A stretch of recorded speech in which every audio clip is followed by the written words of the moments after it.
O amor em exercício. Assim como os encarnados, nós, os espíritos desencarnados, também visitamos outros lugares para colher aprendizado e amor. Só se reconhece a lição de fé e de amor, em essência, quando se tem um contato mais estreito com estes dois sentimentos, pois não há amor sem sacrifício pessoal. Acompanhando nossos mentores, amigos, seguimos com eles até a casa de muitas bênçãos, onde pudemos comprovar lições de profunda elevação espiritual. Chegamos pela manhã.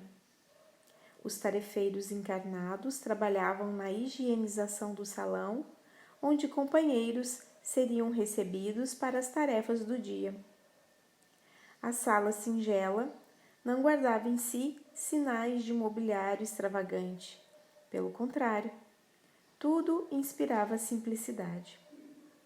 Paredes ricamente decoradas com frases de efeito moral e retratos de companheiros ilustres que há séculos vinham colaborando com a doutrina espírita. As salas, que se repartiam ao lado, congregavam os mesmos contornos, direcionando trabalhos para os tarefeiros da casa. O jardim, formado à porta da casa, nos dava a impressão de estarmos em nossa colônia. As hortênsias azuis desbrochavam em perfume e beleza, lançando ao redor radiações de paz. Os caramanchões cobriam a entrada, abraçando os que passavam por baixo. Pequeninas e delicadas flores formavam colorido tapete sobre o solo. Gigantesca árvore estendia sombra e majestade à entrada da iluminada instituição. Às 9 horas, começaram as preces e palestras que formam o corpo de estudos da casa. Às 8h50, vi chegar uma senhora distinta, amparada sobre uma cadeira de rodas. Não deixava de espalhar alegria e simpatia. Cumprimentou a todos sorrindo festivamente. Vi muitas luzes ao seu redor e perguntei ao Dimas: quem é esta senhora? Esta é a dirigente da casa, respondeu o amigo, demonstrando grande emoção ao vê-la. Está na direção há muitos anos. É sobrinha do fundador desta instituição, pois quando ele desencarnou, ainda jovem, sua mãe, avó desta nossa amiga, continuou suas tarefas no culto do Evangelho no lar e mais tarde criaram este lugar de bênçãos, tornando-o referência no planeta. Por aqui, Gabriel, passam milhares de espíritos em busca de consolo e amor, crescimento e desprendimento. Nossa irmã tem 89 anos e participa ativamente das tarefas. Todas as manhãs ela está aqui para o culto do Evangelho, começado há 1 século por seu tio, espírito de altíssima elevação, um dos patronos do espiritismo no Brasil. As luzes que você vê junto dela são emanações do seu puro amor. Ela comparece aqui unicamente interessada em servir. Já abandonou os interesses brotados no orgulho e no egoísmo, fazendo pairar sobre si vibrações sutilíssimas de amor incondicional. Vamos acompanhar os estudos que vão se iniciar. Como marcado, às 9 horas em ponto, as tarefas se iniciaram. Delicada prece foi proferida por lábios educados na razão e moldados no amor. O Evangelho segundo o Espiritismo nos deu como lição a parábola dos talentos e foi lido por uma bondosa senhora. Em seguida, um companheiro encarnado se levantou para comentar a lição. Ele estava envolvido por uma luminosidade ímpar. Nesta hora, vi Dimas, nosso benfeitor, se aproximar dele e lhe serviria de médium para aquela manhã, e ligando-se aos seus plexos, insuflou sobre ele suas ideias, as quais, somadas às do tarefeiro, fizeram referência à mediunidade e às suas necessárias responsabilidades, como transcrevemos aqui o resumo. Meus irmãos, a mediunidade não é um dom gratuito, dizia o médium influenciado pelo mentor. Antes, é uma bênção do céu que cresce conosco, acompanhando nossa evolução. É a forma que molda o metal encanecido de nossos pensamentos, atraindo companheiros para nosso campo pessoal, segundo as vibrações que nutrimos. Somos responsáveis por ela, por seu crescimento e por seu uso adequado. A mediunidade está ligada às nossas tarefas junto à Terra, garantindo crescimento ao nosso amor, pois sendo puramente doação, nos põe diante do necessitado de toda a ordem e mostrando-nos os vários planos da vida, nos permite auxiliar numa abrangência de amor. Muitos podem imaginar que ser médium é ser sacrificado todo dia, mas na verdade ser médium é consolidar leis de amor universal. É estar firme na fé, é abraçar com ternura quando as palavras nada puderem expressar, é chorar junto quando nada mais puder ser feito. O compromisso mediúnico requer disciplina e renúncia, coragem e paciência. Quem busca na mediunidade status ou um modo de se destacar ainda não compreendeu o real sentido das palavras de Jesus. Dai de graça o que ele de graça recebestes. Não pode haver na mediunidade nenhum tipo de pagamento monetário ou favorecimento. Todo médium que se preze, espírita, deve trabalhar para seu sustento, vigiar suas reais necessidades e nunca ser desligado dos melhores interesses morais. Receber um livro é bem mais fácil do que sustentar moralmente as informações contidas nele.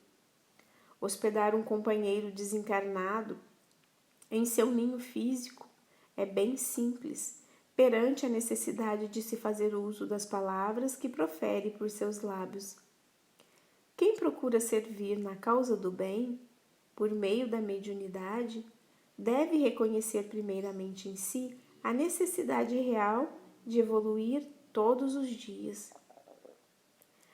E assim, a palestra seguiu por cerca de 40 minutos. O médium, sustentado pelas ideias do mentor, discursava com maestria. Pelo que podemos constatar, ele é um homem de muitos valores morais, o que contribui muito para esta tarefa. Ao final, foi feita nova prece, enquanto o passe era ministrado. Na frente do salão, vários tarefeiros encarnados da casa doavam energias a quem precisasse. Eles permaneciam de olhos fechados durante a prece e, desdobrada, vi nossa amiga dirigente deixar o corpo e, consciente, caminhar no meio das pessoas encarnadas, aplicando-lhe passes de reconforto. Vi também um fenômeno muito interessante. Ela anotava os pedidos dos irmãos através da prece. Em alguns, demorava um tanto mais. Com outros, que também estavam desdobrados, ela dialogava para elevar-lhes a autoestima.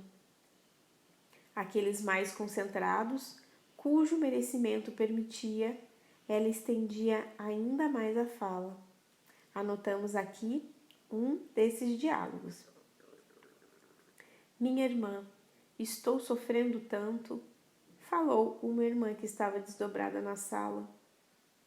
Meu lar está tão desorganizado e por mais que eu tente, não consigo equilibrá-lo.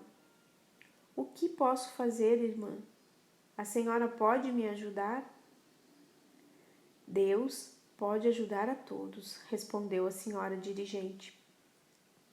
Antes, porém, devemos confiar nele, que não dá fardos superiores à força de cada um. Recorde os esforços de nossa Mãe Santíssima e haja como ela, que sozinha na vida física não deixou de crer no Pai e amar a todos. Se o seu lar se converte em azedume, adoce-o com a sua paciente razão. Concentre sua atenção em seu lar, priorizando aquilo que considerar mais complicado.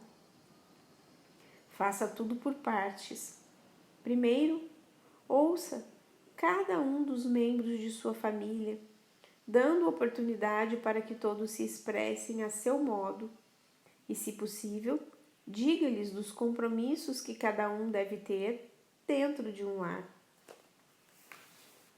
Oriente-os de modo calmo, sem transferir exigências que são pessoais. Não deposite sobre ninguém a responsabilidade de sua falta de felicidade. Afinal, se está ligadas a ele, algum motivo superior há. Peça a Deus com fé e ame-os ainda mais. O coração sustentado no Evangelho do Senhor cresce e vence a tudo, principalmente nas questões interiores. A médium desdobrada estendeu a mão sobre a cabeça da sofredora senhora e, como se lhe arrancasse a mágoa, fez rolar dos seus olhos lágrimas de gratidão e respeito, alívio e satisfação, amando assim aquele lugar para sempre.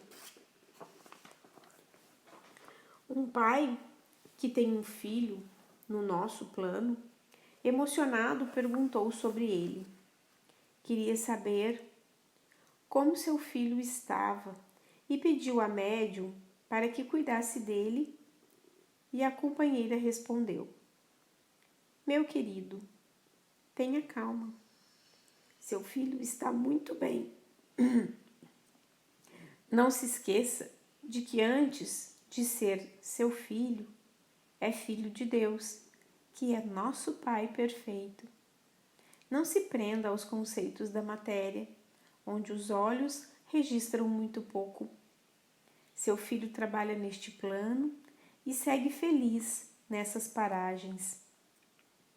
Sua dor pode ser a da saudade, sem prejuízo para ambos, mas não deve ser a da inconformação e da dúvida que danifique sua fé e a coragem de seguir adiante. Se você adotou a doutrina dos espíritos como verdade, deve crer que a morte é unicamente um fenômeno material.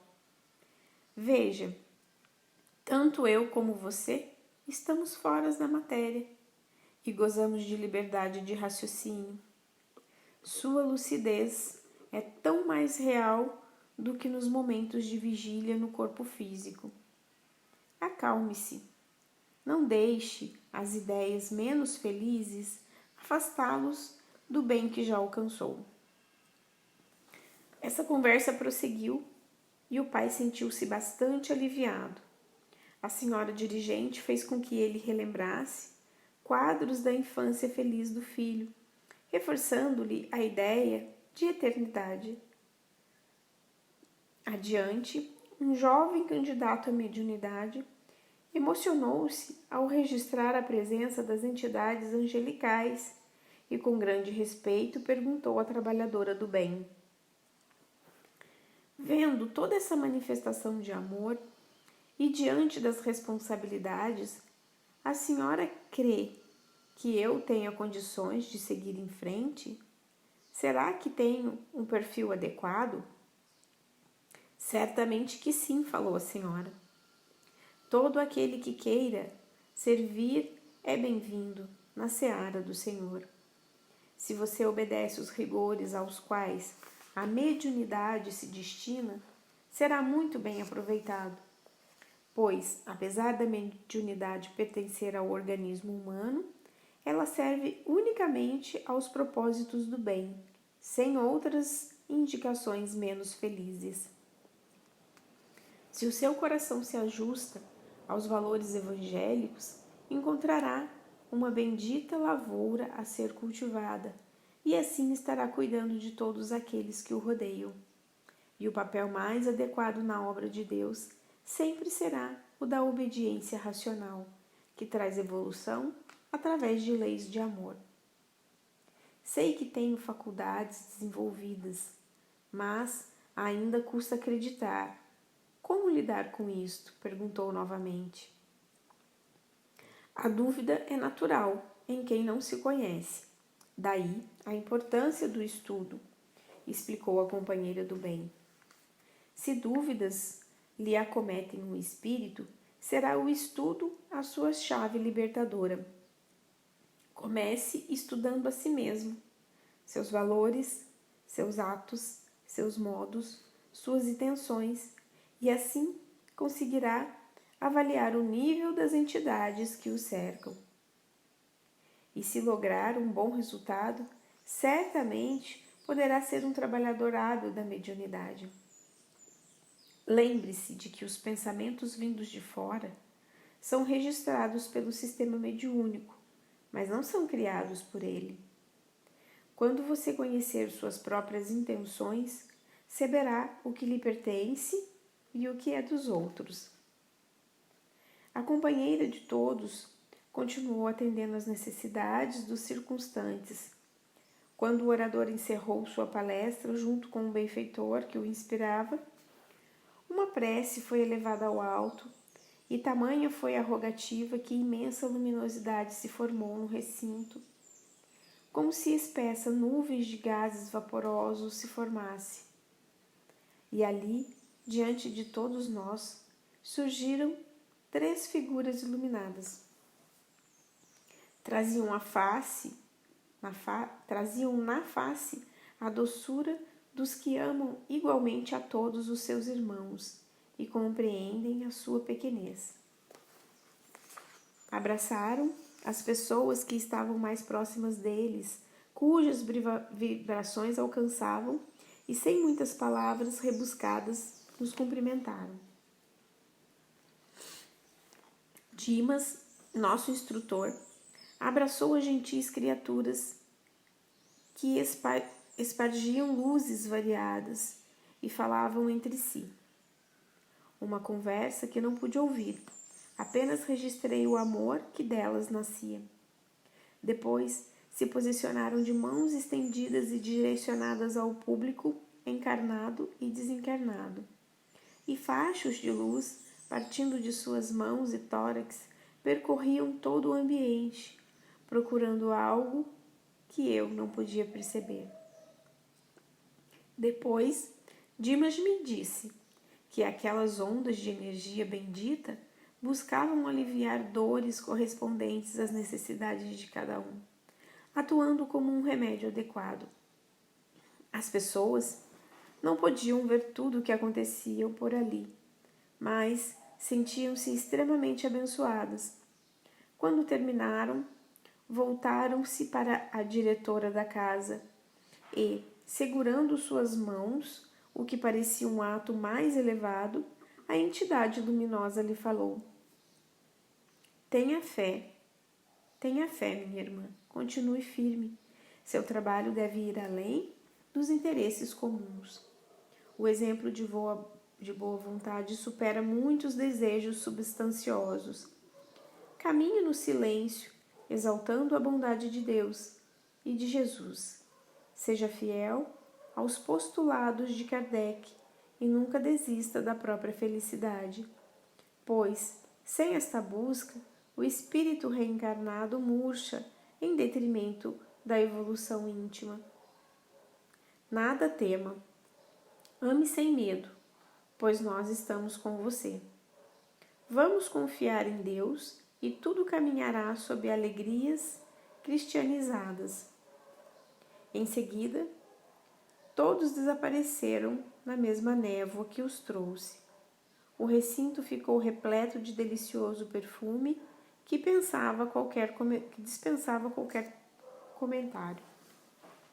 Dimas abraçou-me e então pude perceber lágrimas de amor rolarem de seus olhos, marcando como cristais seu rosto angelical. O amigo tinha o coração descompassado, como se tivesse sido atingido por vibrações de altíssimo teor espiritual. Então ele me disse: Gabriel, meu filho, quando será que poderemos ter méritos nascidos do bem para agradecer ao Senhor tantas bênçãos? Estar radiante de espíritos tão elevados vai muito além do nosso merecimento. Somente a misericórdia de Deus para nos dar tão grande graça. O tempo é fantástico, O tempo é fantástico mecanismo de Deus que se amplia infinitamente sem perder os milésimos dos segundos. É o Pai nos concedendo longo espaço de tempo para as emoções felizes. Nestes poucos minutos, podemos registrar no espírito a grandeza de um Pai justo, amoroso e de uma felicidade imorredoura, alicerçada nas boas obras. Somos felizes, meu amigo, e com certeza relembraremos para sempre tais momentos de elevação espiritual. Vamos confiar, meu querido. Nada pode dar errado na programação do Senhor em relação à nossa evolução.